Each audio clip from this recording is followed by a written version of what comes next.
La mano de Irulegui es un documento en bronce en forma de mano de unos 15 centímetros de longitud que contiene un texto en escritura paleohispánica y en lengua también paleohispánica de 4 líneas y que ha revolucionado desde el mes de noviembre a la sociedad navarra y también la cuestión que se daba ya por cerrada en algunos aspectos por algunos historiadores de los vascones antiguos. La inscripción que contiene la mano, que es lo que la hace especialmente importante, como decía, tiene 4 líneas escritas en signario ibérico con un puntillado que es propio de la epigrafía celtibérica, bastante habitual en el Valle del Ebro y con una decena de atestiguaciones en el territorio actualmente navarro y que demuestra que las poblaciones de la zona no eran poblaciones ágrafas. Se da la circunstancia, además, que es lo que ha posicionado la mano en el debate social y político en Navarra, de que la primera palabra, sorión, y también una serie de signos que ya se conocían en algunas monedas de las llamadas cecas vasconas, remiten a la llamada lengua vascónica, es decir, a una adaptación del signario de los íberos para escribir sonidos que no existían en la lengua ibérica y sí en la lengua vascónica. En esencia, esa convivencia de elementos ibéricos, celtibéricos, desde el punto de vista del hábito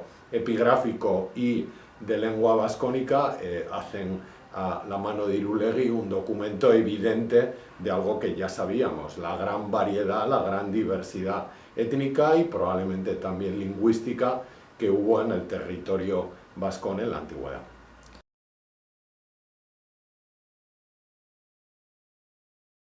Bueno, la mano de Irulegui no es desde luego la piedra roseta del euskera. Los lingüistas, el profesor Gorrotxategi y el profesor Belaza de la Universidad del País Vasco y de la Universidad de Barcelona, que se están encargando de la mano de la Sociedad de Ciencias Aranzadi del estudio epigráfico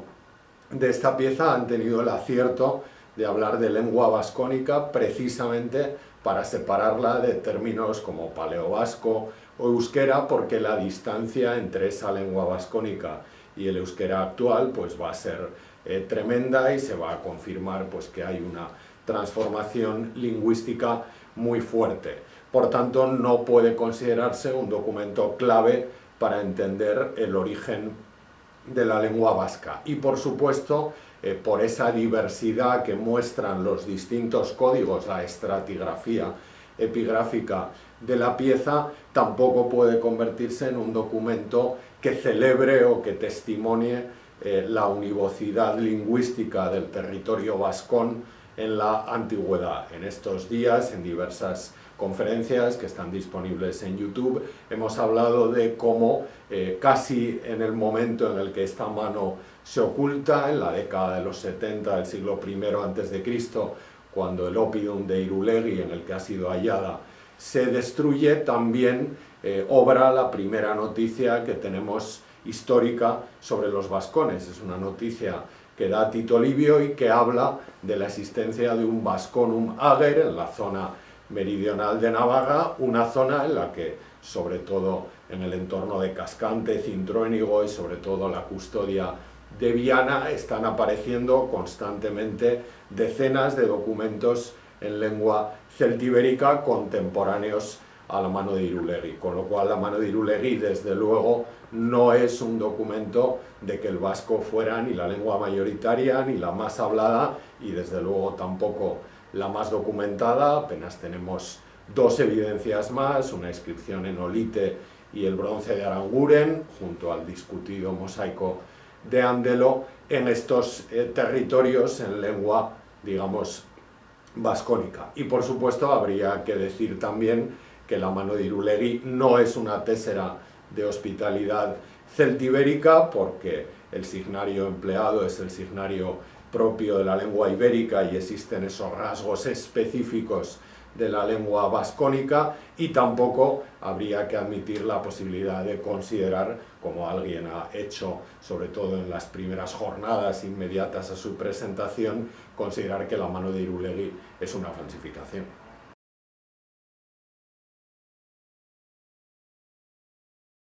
Bueno, el principal significado histórico es sacar a los vascones de su supuesto analfabetismo, evidenciar esa literacy, esa capacidad de escritura que hasta ahora no se les concedía porque no había evidencias suficientes, aunque es verdad que en los últimos años la revisión de los textos de las leyendas de las monedas ya había empezado a evidenciar esa adaptación de la lengua ibérica para reflejar con signos específicos la lengua vascónica. Eso es lo que hace especial a la mano, permite suponer que los vascones tuvieron un cierto hábito epigráfico y que además ese hábito, si es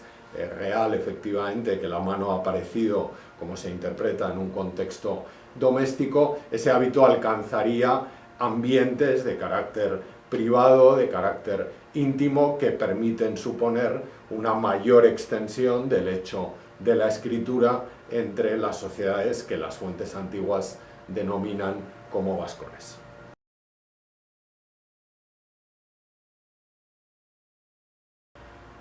La mano de Irulegui se ha convertido en un elemento casi arrojadizo entre las distintas visiones sociales que hay, sobre todo respecto del euskera en Navarra. Ha habido quienes la han negado porque no pueden asumir que haya un texto escrito en el siglo I a.C. en lengua vascónica, quienes han tratado de poner el acento en una interpretación por la vía indoeuropea y quienes la han convertido, como decíamos en otra parte de este vídeo, en el motor para justificar que el vasco ha tenido presencia en Navarra desde la antigüedad. Es evidente que el vasco ha tenido presencia en Navarra desde la antigüedad, pero también es evidente que la ha tenido minoritaria, a juzgar por las evidencias que tenemos hasta ahora, y además de minoritaria, en convivencia constante con el mundo celtibérico, justificando eso que ya los historiadores del siglo pasado describieron como el gran trifinio cultural del Valle Medio del Ebro, que quizá en el territorio de los vascones alcanzó un exponente aún más destacado.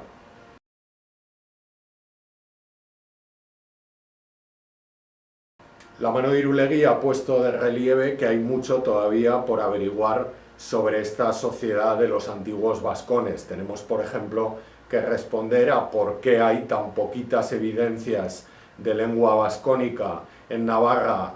incluso contando las inscripciones ya de época imperial romana que llevan nombres vascónicos, y en cambio hay tantas al otro lado del Pirineo, en Aquitania. No será que la población vascónica en este territorio fue una población residual y desde luego, como ya se ha dicho, mezclada con el mundo celtibérico, pero la mano también tiene la virtud de señalar el inicio de una zona en el ámbito oriental de la antigua Pompeiópolis, de la Pompelo, cuyo topónimo, según glosa Estrabón, es un topónimo claramente en lengua vascónica, que abre todo un espacio en el que habrá que incentivar las investigaciones, obviamente el propio Oppidum de Irulegui, pero también toda esa zona de la Navarra Media Oriental, correspondiente a la comarca de Sangüesa, donde por ejemplo está el Oppidum de la Segunda Edad del Hierro de Santa Cruz de Eslava, y también el territorio de las 5 villas de Aragón, donde desde hace años estamos excavando también en una ciudad romana, probablemente la Tárraca de los vascones, que es la ciudad de los bañales de un castillo. Una de las grandes virtudes de la mano de Irulegui ha sido demostrar que la investigación arqueológica, bien hecha y bien transferida, genera conocimiento, genera identidad social, y ojalá que sirva para que se articulen también con financiación proyectos de investigación en esa zona que desde hace años nosotros y la investigación viene señalando, porque es donde se concentran las evidencias de toponimia, teonimia y antroponimia en lengua vascónica, que debió ser, como decía, la zona neurálgica de esos vascones antiguos.